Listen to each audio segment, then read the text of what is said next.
Kalau orang owl ni pula, burung hantu, dia ni lah adalah orang yang fakta.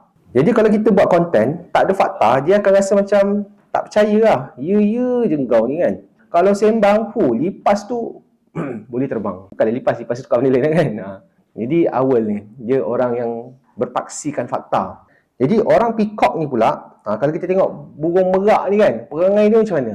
Suka attraction, suka yang lawa-lawa, suka yang cantik-cantik, estetik, yang cantik dan lawa. Merak, show off, cantik, kemas.